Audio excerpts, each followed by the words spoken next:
Assalamualaikum warahmatullahi wabarakatuh. Alhamdulillah, hari ini kita kembali bertemu di pertemuan kedua untuk mata pelajaran IPA terapan. Eh, Adapun materi kita untuk hari ini yaitu eh,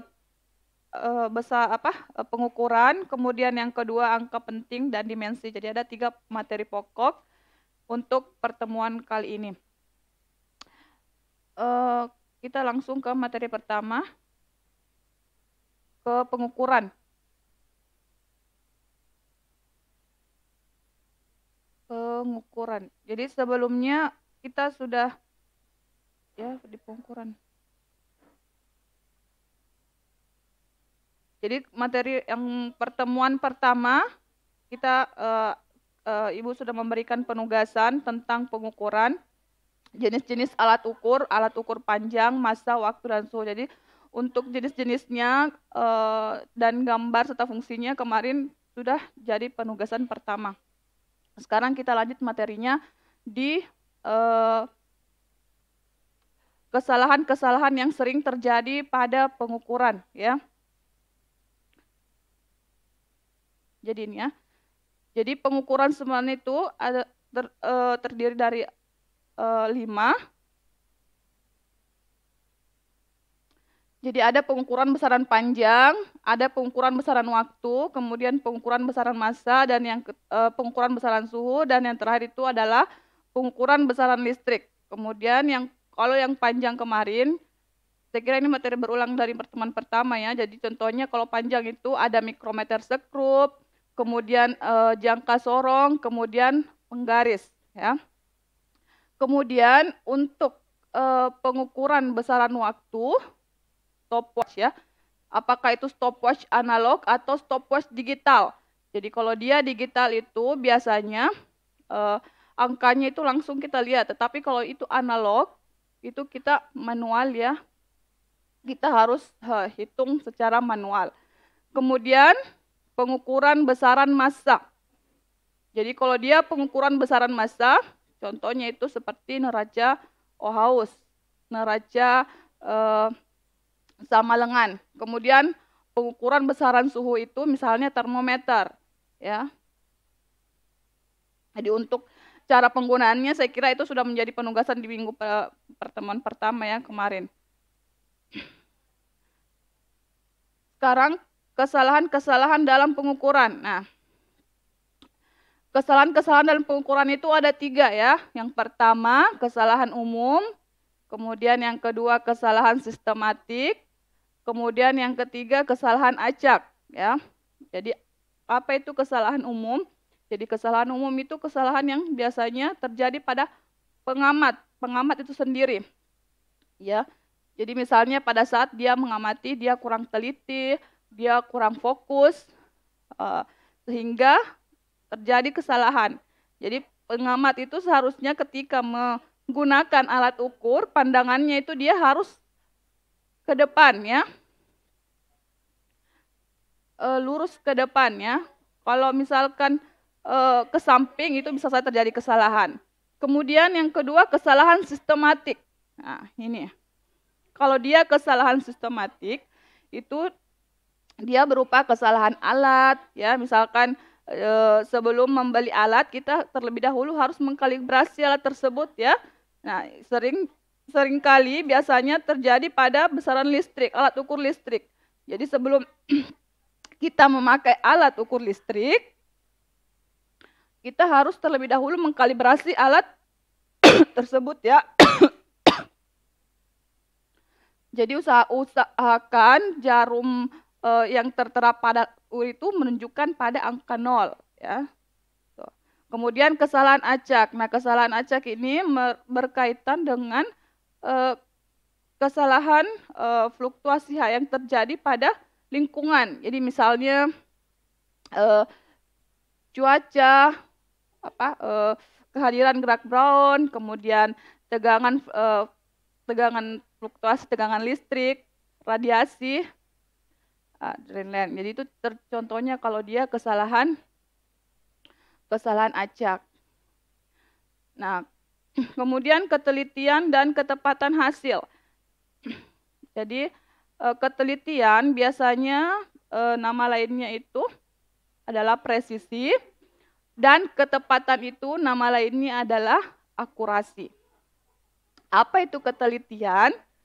Jadi ketelitian itu merupakan ukuran yang menyatakan pendekatan sesuai dengan nilai semestinya. Jadi semakin kecil nilai ketidakpastian relatif, maka semakin besar ketelitian pengukuran tersebut, ya. Seperti itu. Jadi nilai ketelitian pengukuran itu biasanya dinyatakan dalam bentuk persen, ya. Jadi untuk mendapatkan nilai tingkat ketelitian besar, itu nilai ketidakpastian relatifnya itu harus makin kecil. Kemudian akurasi, ketepatan, ya. Ketepatan itu merupakan nilai yang sesuai dengan ukuran yang sebenarnya. Jadi tepat atau akurat, ya. Jadi kalau ingin semakin besar ketepatan dalam pengukurannya, maka nilai ketidakpastian mutlaknya juga harus semakin kecil. Jadi semakin kecil hasil ketidakpastian mutlak, maka semakin besar ketepatan dalam pengukuran. Oke, selanjutnya contoh soal. Jadi ini adalah contoh soal bagaimana cara membaca hasil pengukuran dengan menggunakan alat ukur mikrometer skrup, ya. Jadi tolong diperhatikan.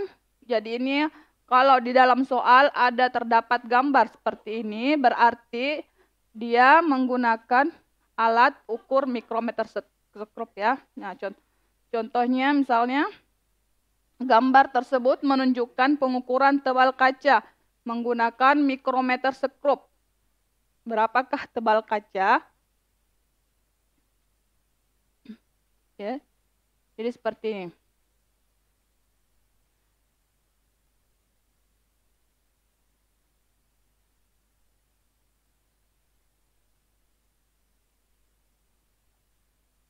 Jadi ini garis yang horizontal ini dia menunjukkan bahwa itu adalah skala utama pada mikrometer skrup, ya. Jadi biasanya kalau pada mikrometer skrup itu ada skala tetap dan ada skala putarnya. Nah, itu skala tetapnya, skala yang tidak bisa diputar, skala tetap. Sedangkan yang bisa diputar-putar itu namanya skala nonius. Nah, penggambaran seperti ini. Jadi ini kita anggap sebagai skala utama yang horizontal, dan yang vertikal ini itu adalah skala noniusnya, ya. Skala noniusnya. Sekarang bagaimana cara pembacaannya? Jadi cara pembacaannya, tentukan dulu nilai skala utamanya berapa, pembacaan skala utamanya berapa, kemudian pembacaan skala noniusnya. Untuk pembacaan skala utamanya, kalian lihat angka yang paling berhimpit atau berdekatan dengan garis vertikal ini. Jadi angka yang paling berdekatan dengan garis vertikal ini itu adalah angka 3. Jadi angka 3 berarti penunjukan skala utamanya di sini berarti 3 mm. Jadi ada 0, ada 0, kemudian ini jadi setiap skala ini bernilai 0,5, jadi 0, kemudian 0,5, kemudian 0,5 tambah 0,5 itu 1, kemudian ke bawah lagi 1,5, kemudian 2, 2,5, 3. Nah, kebetulan pada soal ini skala utamanya itu adalah 3. Saya ulang kembali, cara melihatnya yaitu angka yang paling berdekatan dengan garis vertikal, ya.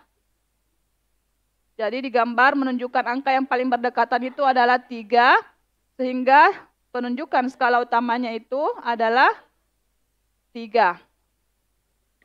Kemudian skala Nonius. Bagaimana cara pembacaan skala Nonius? Jadi cara pembacaan skala Nonius, kalian lihat angka atau skala pada skala Nonius yang sejajar dengan garis vertikal. Jadi ini di tengah ada garis tengah, yang sejajar dengan garis tengah ini itulah yang akan menjadi penunjukan skala Nonius. Jadi kita lihat ini yang akan menjadi skala Nonius ya. Ya, sehingga kita hitung dari bawah. Kita lihat dari bawah 10, kemudian 11, 12 dan angka yang pas berimpit dengan garis tengah itu adalah skala 13, sehingga skala Noniusnya itu penunjukannya adalah skala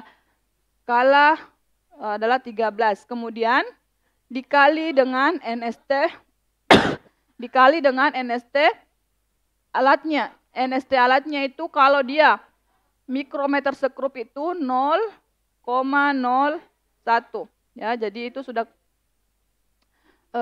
angka ketelitian atau NST dari mikrometer sekrup itu adalah 0,01, sehingga untuk penunjukan skala Noniusnya itu harus dikalikan dengan 0,01, sehingga 13 dikali 0,01 hasilnya adalah 0,13 mm.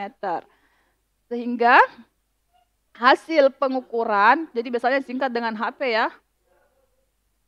Jadi HP hasil pengukurannya itu adalah skala utama ditambah dengan skala Nonius. Jadi 3 ditambah 0,13 mm hasilnya adalah 3,13 mm ya.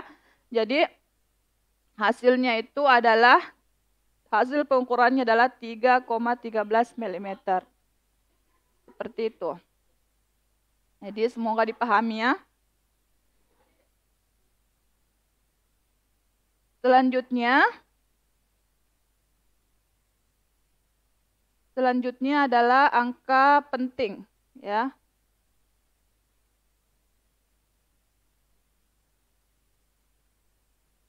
Nah, kenapa kita harus pelajari angka penting? Jadi angka penting itu apa itu angka penting? Jadi angka penting itu adalah angka yang nilainya sudah diyakini benar. Jadi itulah angka penting. Jadi angka penting itu selalu berupa nilai angka taksiran dan juga angka pasti. Jadi ada dua. Jadi angka penting itu dia terdiri dari angka pasti dan angka taksiran. Nah, contohnya angka pasti itu apa? Jadi kalau dia misalnya kita mengukur buku ya, hasilnya adalah 17,6 cm. Dari hasil pengukurannya tersebut, 17 itu sudah merupakan angka pasti dan di belakang komanya itu dia merupakan angka taksiran. Seperti itu. Kemudian ada beberapa aturan-aturan angka penting yang harus kita ketahui. Jadi yang pertama ya. Jadi yang pertama, semua angka bukan nol.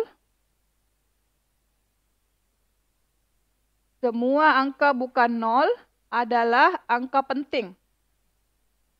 Jadi semua angka yang bukan nol itu adalah angka penting. Jadi misalnya contohnya ini ya, 431,5 cm itu tidak memiliki angka nol, sehingga angka pentingnya itu dipastikan semuanya merupakan angka penting. Jadi 431,5 itu mengandung 4 angka penting. Kemudian yang kedua, angka nol yang terletak di antara angka bukan nol. Jadi ingat, angka nol yang terletak di antara angka bukan nol termasuk angka penting. Artinya, angka nol yang berada di tengah-tengah angka bukan nol itu dia merupakan angka penting. Contohnya bisa dilihat 81,002 gram. Ya, jadi ini berarti mengandung ataukah memiliki 5 angka penting. Ya, jadi angka pentingnya 5. Ya.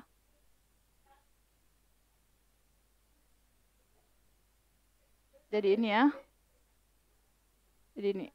Jadi angka nolnya itu dia terdapat di tengah-tengah, di belakangnya diakhiri dengan angka bukan nol, sehingga dia tetap termasuk angka penting ya. Oke, semoga dipahami. Kemudian kita lanjut. Yang ketiga, angka nol di sebelah kanan angka bukan nol ya. Jadi angka nol di sebelah kanan angka bukan nol adalah angka penting ya. Jadi semua angka nol yang terletak di sebelah kanan angka bukan nol adalah angka penting. Kecuali, jadi ada kecualinya ya.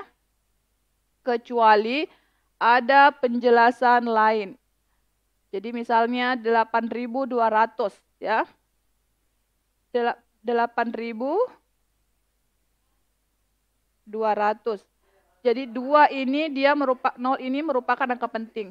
Sehingga angka pentingnya itu adalah jumlah angka pentingnya itu adalah 4 angka penting. Kecuali kalau misalkan ya, kalau misalnya di bawah angka tersebut terdapat angka garis mendatar atau disebut dengan angka taksiran, maka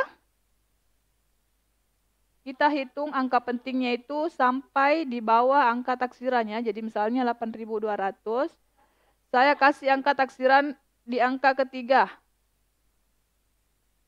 Maka ini termasuk 3 angka penting.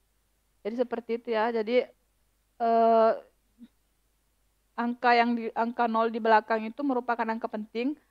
Semuanya merupakan angka penting kecuali jika diberi tanda angka taksiran, maka dia akan terhitung sampai di angka taksirannya seperti ini. 3 angka penting. Kemudian aturan yang keempat, angka 0 di sebelah kiri angka bukan 0. Jadi angka 0 di sebelah kiri angka bukan 0, tetapi tidak didahului oleh angka bukan 0, berarti tidak termasuk angka penting. Jadi ini contohnya pada pecahan desimal ya. Jadi misalnya 0,0026. Jadi angka 0 yang terdapat di depan ini, dia tidak merupakan angka penting. Yang angka penting hanya 2, yaitu angka 2 dengan 6. Jadi ini adalah 2 angka penting. Seperti itu. Jadi berapapun nolnya tidak terhitung. Yang terhitung hanya angka setelah angka 0. Itulah aturan-aturannya. Kemudian kita masuk ke aturan operasi angka penting. Yang pertama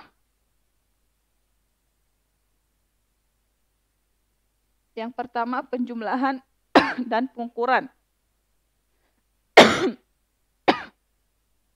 Jadi apa aturan penjumlahan dan pengurangannya? Jadi kita lihat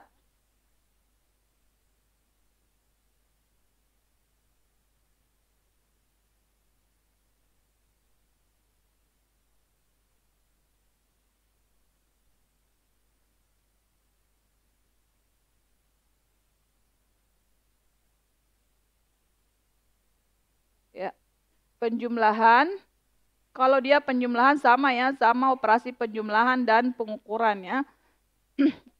Jadi contohnya misalnya 2,234 ditambah dengan 2,0345. Jadi pertama langkahnya kalian harus tentukan dulu berapa angka penting yang bilangan pertama, kemudian yang kedua. Setelah itu hasil pengukurannya nanti kalian pilih angka penting yang paling rendah. Jadi misalnya ini 2,234 itu adalah berapa angka penting? 4 ya, 4 angka penting. Kemudian bilangan kedua, itu dia berapa angka penting? 5 ya. 5 angka penting. Jadi sehingga hasilnya nanti kita memakai angka yang angka pentingnya paling sedikit, 3. Jadi nanti hasilnya itu kita pakai 3 angka penting. Nah, kita jumlah, misalkan kita sudah tahu hasilnya adalah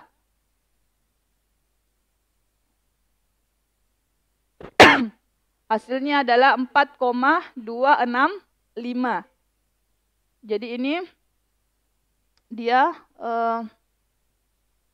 termasuk 5 angka penting ya.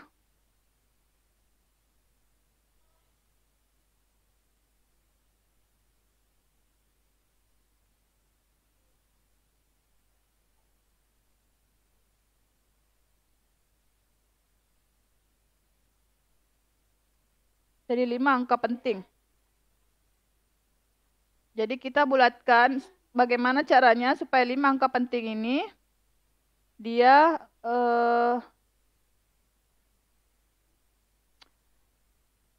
berubah menjadi, dijadikan menjadi 3 angka penting, ya.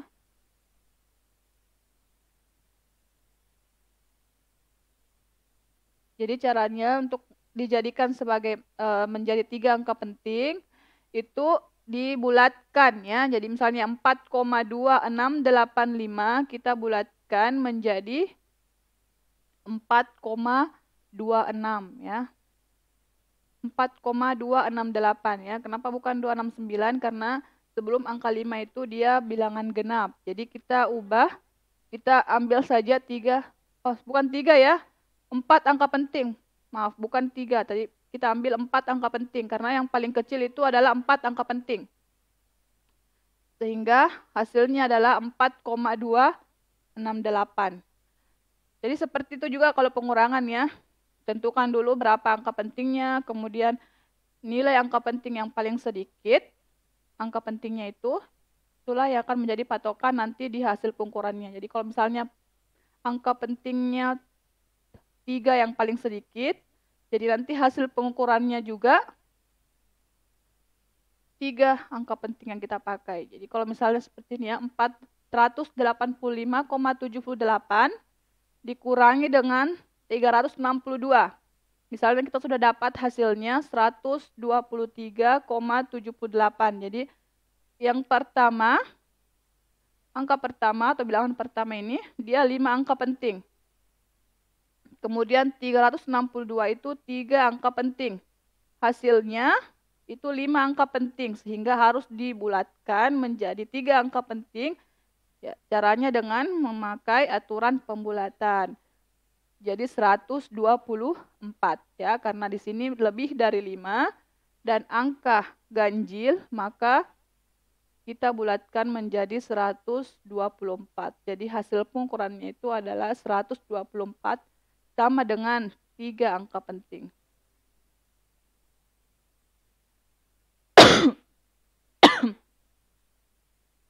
Kemudian bagaimana dengan aturan perkalian?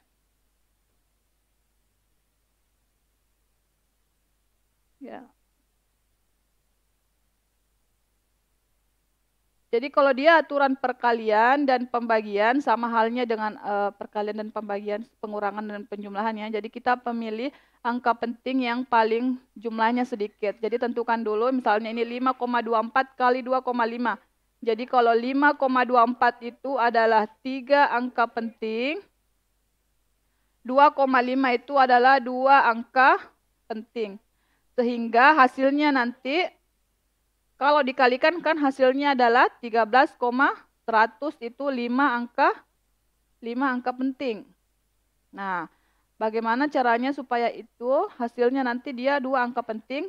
Kembali lagi ke aturan pembulatan. Jadi dibulatkan menjadi 13, menjadi 2 angka penting. Kemudian pembagian, sama halnya dengan pembagian ya, tentukan terlebih dahulu berapa angka pentingnya ya. Misalnya ini 48, 2 angka penting ya. Kemudian 0,05 itu adalah 3 angka penting. Sehingga kalian nanti pilih Oh, bukan 3 ya, sorry. Maaf. Jadi bukan 3 angka penting ya, 0,05.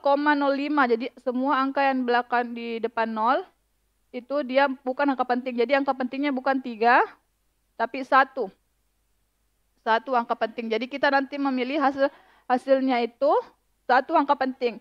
Jadi kalau misalnya dikalikan nilai sebenarnya 48 dibagi 0,05 itu hasilnya 960. Kita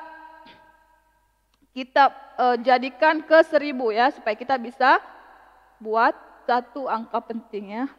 Ini. Kita kasih angka taksiran di bawah. Jadi sebenarnya kalau tidak dikasih angka taksiran itu 4 angka penting. Tetapi kalau dikasih angka taksiran di bawah ini, ya, jadinya 1. Jadilah 1 angka penting. Hasilnya harus 1 angka penting. Jadi seperti itu. Sekarang bagaimana kalau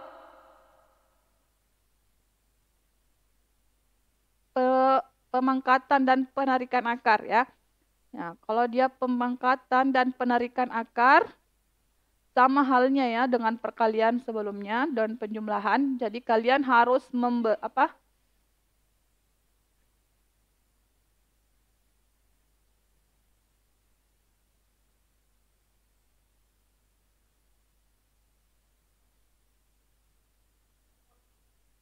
jadi kalian harus menentukan hasil pengukurannya sesuai dengan angka penting yang diakarkan. Jadi misalnya contoh soalnya 25 pangkat 2. Jadi ini 25 pangkat 2 berarti 25 2 angka penting. Kita tulis dulu hasilnya. 25 pangkat 2 itu hasilnya adalah 625. Sehingga kita jadikan 625 itu menjadi 2 angka penting. Bagaimana caranya? Kalian buat dalam bentuk bilangan berpangkat seperti ini. Jadi kalau misalnya ada bilangan seperti ini, kalian jadikan sebagai bilangan berpangkat untuk lebih memudahkan mendapatkan bilangan berpangkat. Jadi ini 6,2 kali 10 pangkat 2. 6,2 ini 2 angka penting. Sama halnya dengan akar. Ya, dengan akar ya. Misalnya lagi akar 18 hasilnya adalah 4,24 dan seterusnya. Ya, akar 18 ini itu 2 angka penting. Jadi nanti hasilnya kalian juga harus ambil 2 angka penting saja ya, 2 angka penting saja. Jadi kalian bulatkan saja menjadi 4,2. Sama dengan akar 57. Hasilnya adalah 7,55. Kalian karena ini 2 angka penting, jadi hasilnya nanti juga harus 2 angka penting. Jadi kalian harus bulatkan ini menjadi 7,6. Seperti itu. Semoga dipahami. Ya. Kemudian kita lanjut ke dimensi. Nah, ini dimensi ya, dimensi. Jadi dimensi. Apa sih itu dimensi? Jadi dimensi itu adalah cara besaran-besaran tersebut disusun dari besaran-besaran pokok. Jadi salah satu fungsi dimensi juga kita bisa menganalisis apakah persamaan tersebut benar, ataukah kita juga bisa menganalisis apakah persamaan yang satu dengan persamaan yang lainnya itu setara. Jadi ini fungsinya dimensi. Nah, untuk mengetahui dimensi suatu besaran turunan, kalian harus terlebih dahulu mengetahui dan memahami, atau kalian harus hafal dimensi dari 7 besaran pokok ya. Jadi panjang dimensinya adalah L. Jadi dimensi itu biasanya ditandai dengan huruf kapital atau huruf besar. Kemudian memakai huruf kurung kurawal ya, jadi kurung siku ya, pakai kurung siku.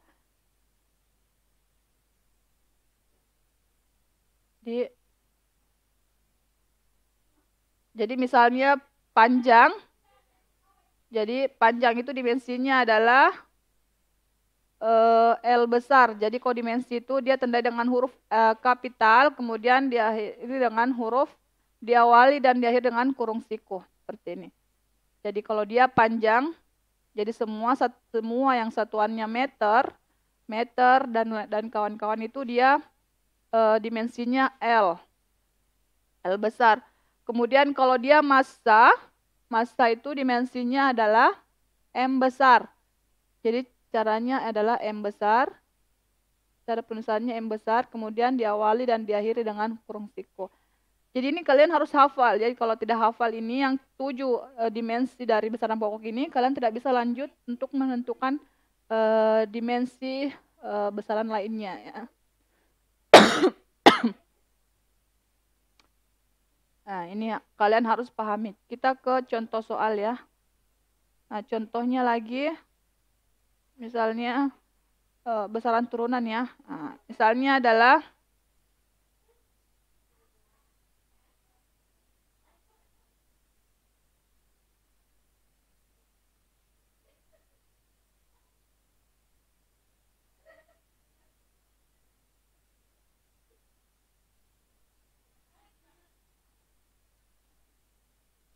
misalnya luas ya. Jadi cara menentukan dimensi yaitu pertama tentukan dulu persamaannya ya. Jadi tentukan dulu persamaannya. Jadi misalnya luas. Jadi apa persamaannya luas? Yaitu panjang dikali dengan lebar. Setelah itu kalian tentukan satuannya. Jadi setelah persamaannya kalian tentukan satuannya ya. Satuannya apa dari besaran tersebut. Jadi semua yang satuannya meter, kemudian tentukan dimensinya ya. Jadi yang terakhir itu dimensinya. Jadi contoh misalnya luas, panjang dikali dengan lebar. Panjang satuannya meter, lebar itu satuannya juga meter. Sehingga dimensinya L itu adalah L dikali dengan L sehingga menjadi L pangkat 2. Jadi dimensinya itu adalah L pangkat 2. Seperti itu. Sama halnya dengan volume. Jadi volume itu adalah panjang kali lebar kali tinggi. Kemudian tentukan satuannya. Panjang itu satuannya meter, lebar satuannya meter, tinggi satuannya meter. Semua yang satuannya meter, dimensinya adalah L. Jadi L dikali L sama dengan L pangkat 3. Sama halnya dengan massa jenis ya. Massa jenis tentukan. Massa jenis persamaannya adalah massa per volume. Massa satuannya apa? Kilogram. Nah, semua yang satuannya kilogram dia dimensinya M. Volume tadi sudah dijabarkan sebelumnya, kalau volume itu dia dimensinya L pangkat 3. Jadi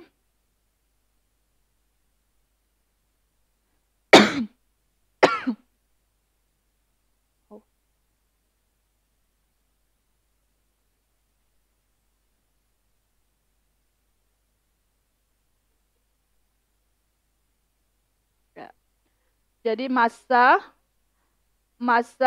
dia kilogram kan, jadi kita sudah tentukan langsung saja. Nah, dimensinya itu adalah M besar. Kemudian per volume. Nah, volume tadi sudah jabarkan terlebih dahulu. Dia dimensinya itu adalah L pangkat 3. Jadi L pangkat 3. Sehingga kalau L-nya ini dinaikkan ke atas, maka dia tandanya kebalikan dari angka pangkatnya. Jadi misalnya ini L pangkat 3 di bawah, kalau dinaikkan ke atas menjadi L pangkat minus 3. Jadi dimensinya adalah L pangkat minus 3. Jadi seperti itu ya. Jadi tentukan persamaannya terlebih dahulu, kemudian tentukan satuannya, kemudian tentukan dimensinya. Jadi tentunya kalian harus hafal dimensi dari 7 besaran pokok.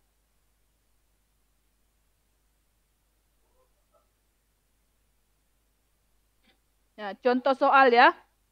Tentukan dimensi dan satuannya dalam SI untuk besaran turunan berikut. Jadi saya kasih contoh satu gaya. Jadi gaya. Tentukan persamaannya gaya itu apa? Gaya itu adalah massa kali percepatan. Nah, massa ini satuannya apa? Massa itu satuannya apa? Satuannya adalah kilogram. Sehingga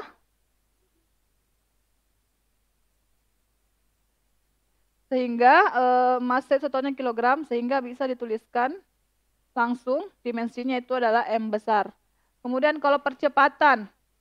Percepatan itu satuannya apa? Ya. Jadi percepatan itu kalian harus turunkan terlebih dahulu. Percepatan itu adalah kecepatan per waktu atau kilogram per meter per sekon pangkat 2. Jadi kecepatan itu sehingga di sini satuannya apa? Kilogram. Jadi percepatan itu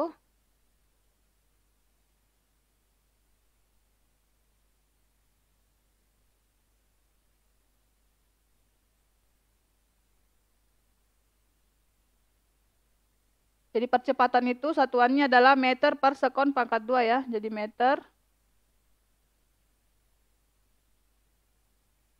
meter per sekon pangkat 2.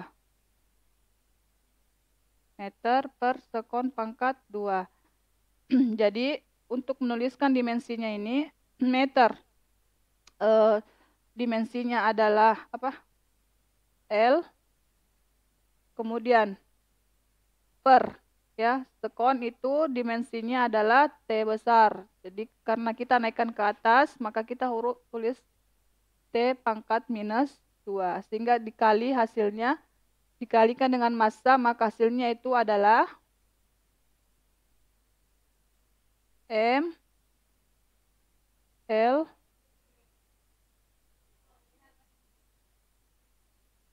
T pangkat minus 2. Jadi seperti itu ya. Jadi saya kira ini materinya untuk dimensi sampai di sini saja. Untuk tekanan sama saja dengan gaya. Jadi asalkan kalian tahu persamaannya, satuannya, dimensinya itu saya kira tidak ada masalah ya. Jadi kalau kalian sudah tahu satuannya, persamaannya, dan kalian sudah bisa menentukan dimensinya. Jadi saya kira seperti itu. Sama halnya dengan contoh yang kedua. Jadi itulah fungsinya dimensi ya, untuk menyetarakan, untuk mengetahui apakah persamaan yang satu dengan persamaan yang kedua itu dia setara ya. Nah, seperti ini misalnya energi potensial kita sudah dapat dia dimensinya sekian, kemudian energi kinetik, sehingga sudah dipastikan bahwa energi potensial dengan energi kinetik itu dia setara. Seperti itu.